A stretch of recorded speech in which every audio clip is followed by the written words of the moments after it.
First off, I want to say like 90% of the videos that you see on YouTube about dating in Colombia are fake.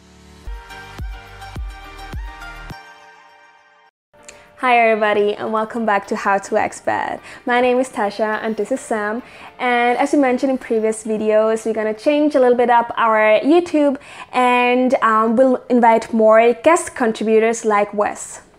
Wes will talk about how it is to be in his mid-20s as an Asian here in Medellin. He's also going to talk about how he learned Spanish here in Medellin, and then also his kind of very unfiltered view of Colombian women and the dating game, let's say, here in Medellin, which I think is one of the best, I think the best explanation I've ever heard of Colombian women and dating here in Medellin. So yeah, enjoy the video of Where is Wes, and the link to his channel, if you want to follow him, is in the description down below. So yeah, be sure to give him a subscribe if you like his content.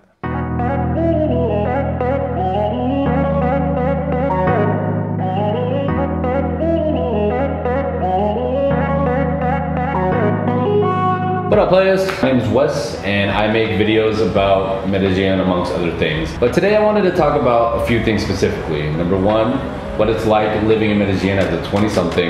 Number two, my experience learning Spanish and how I was able to learn it in under a year. Number three, what it's like being Asian in Colombia. And number four, my dating experience. Most of the content that I've seen on Colombia is geared towards an older audience, but I think there's actually a lot here for a younger audience. So I want to talk about that a little bit. Let's get into it. So I think Medellin is really dope for young people because like if you have any freedom with your job, but I know like that's a little hard when you're younger, but if you're fortunate enough to do it, one of the big reasons to move here I think is if you the cost of living is generally a lot less. The cost for apartments, you can get a solid room if you don't mind living with other people for like $150 to $200 a month.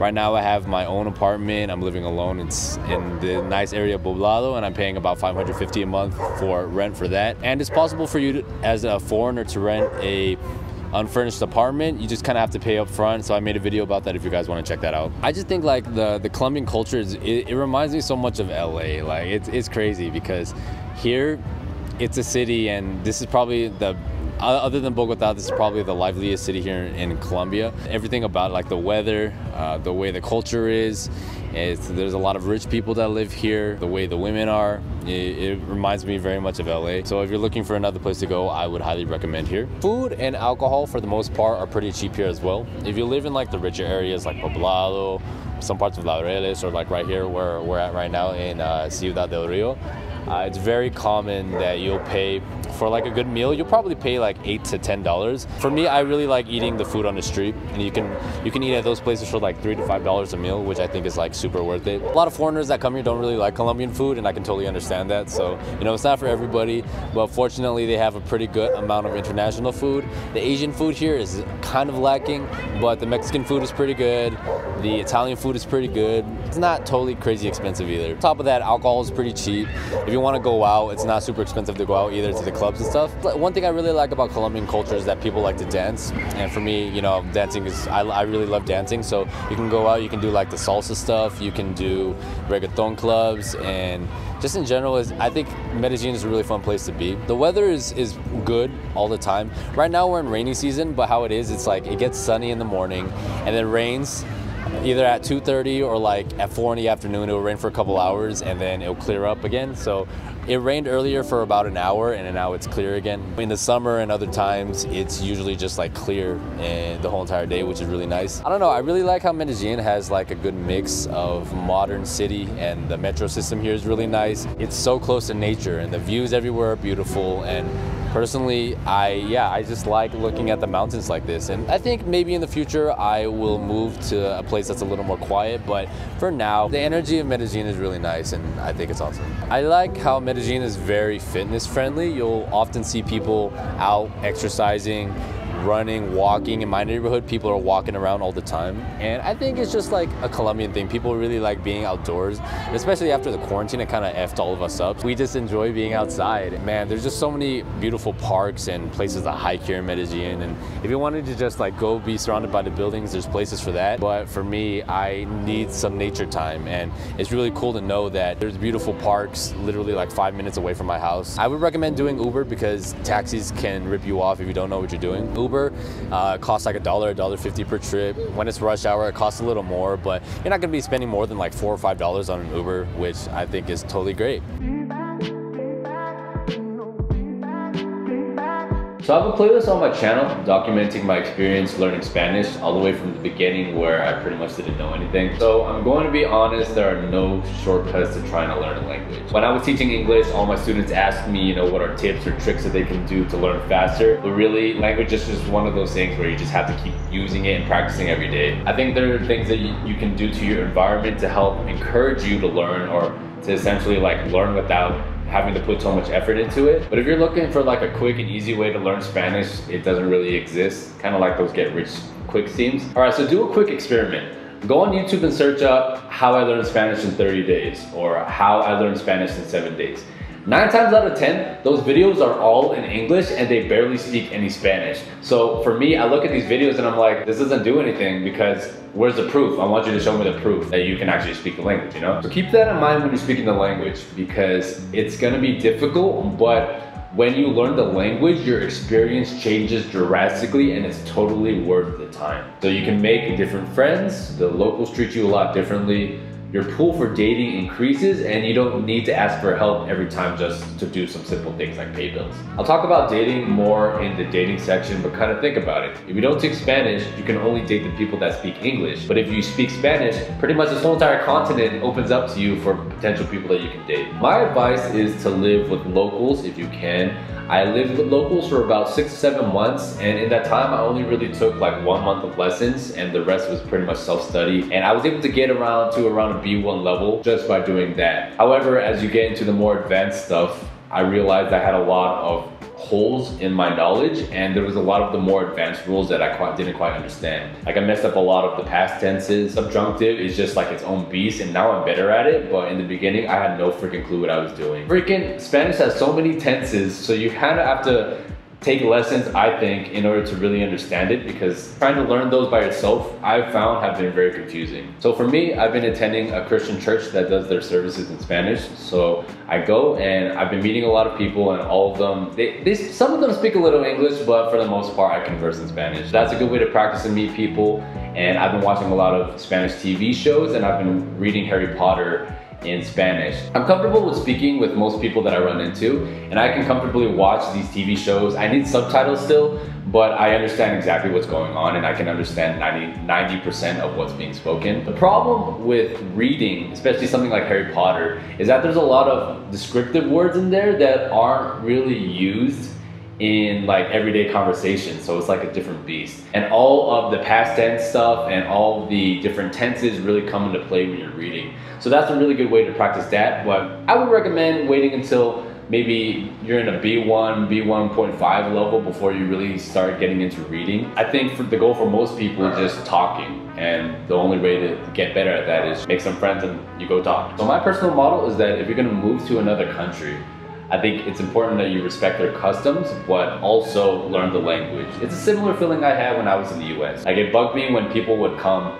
they would be in the States for like 30, 40 years and still don't speak English. And I knew a bunch of people like that and that frustrated me. But in a similar vein, I'm here in Colombia, so it's my responsibility to learn the language and respect their customs. But overall, don't get discouraged by the language. I think that the first month or so is probably the hardest, but once you get over that initial hump, you'll find that it's very rewarding because learning a language, you progress very quickly. And when you're able to understand things and talk with people where you weren't able before, it just gets super exciting and makes you want to learn more. At least that's how it was for me. Okay, so I know a lot of you guys are wondering about the dating experience here in Colombia. I like Latina women, so that definitely was a big factor in me coming here and staying here. And yeah, if I'm being honest, I would love to be with a Colombian woman. So for me personally, Colombian women are hands down the sexiest women that I've ever seen in my life. I've done a lot of traveling, and for me and what I like, I think Colombian women are just like, especially the paisa women are like top tier, and Venezuelan women are very beautiful as well. Something about the women here, man, they're just made differently. However, I think there's a lot of problems with the information that's out there about dating here, and I wanted to talk about it a little more honestly. First off, I want to say like 90% of the videos that you see on YouTube about dating in Colombia are fake. They sell you this fantasy that coming here as a foreigner makes it so easy to get women and they're going to be all over you, and that's not really true for the most part. If you see women that look ridiculously out of the guy's league and the guy barely speaks any Spanish, it's probably because she was paid for. Think about it. I think coming here increases your chances of finding a good woman, because as a foreigner you're already put on a different level than just a regular Colombian, but you still have to be a good person and you still have to like be a good man. You can definitely pay for these beautiful women, but that's not what I'm about and that's not what I'm looking for. So I'm mostly going to be trying to talk to people who are looking for like an actual relationship. So if you come here thinking that your money is going to attract women,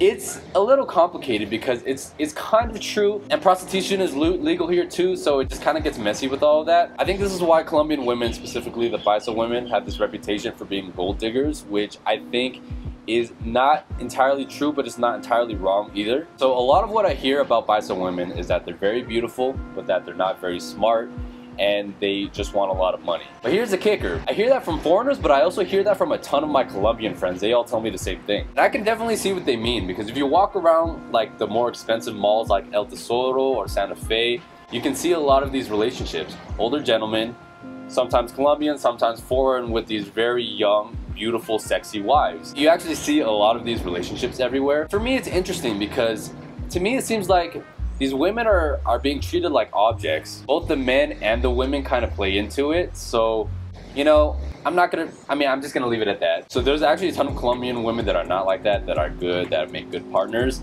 but it's a little harder to find them, because if you don't speak Spanish, your pool for dating is going to be very limited. From what I've heard, and this has been my experience too, a lot of dating happens through being introduced by mutual friends. So if you want to meet someone who's local, you have to be friends with people who are local as well, and the only way to really do that is if you speak Spanish. I haven't really tried approaching strangers on the street. I think that kind of method is a little unrealistic from just my experience, because I've gotten a few phone numbers from people that I've met at malls and stuff, and they usually don't amount to much. It's because you can't really build a good connection or relationship in that short amount of time. It's usually based off of looks. This channel, How to Expat and Life with David, make very good videos, honest videos about what it's really like dating here in Colombia. I like Latin women in general, but I think Colombian women specifically make very good partners. For me, I've dated a few Colombians, I've dated a Venezuelan girl. I like Latin women because they're not super submissive. I actually really like the energy that they have. It's very animated, very energetic. They take care of their partner, they have high sex drives, and they are generally very good in bed. But this doesn't mean that they're sluts, so get that out of your head. It's more like if you're dating them, they take very good care of you.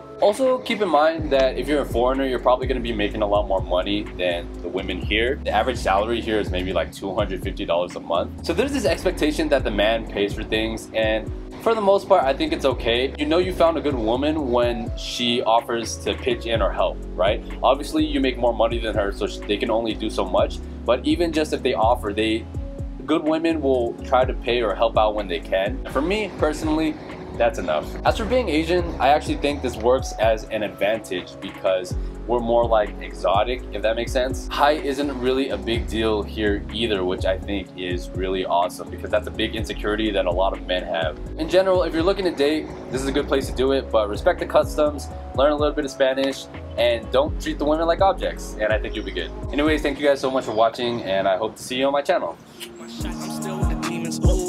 I keep it thorough. I got 5 chicks in New York, that means one in each borough.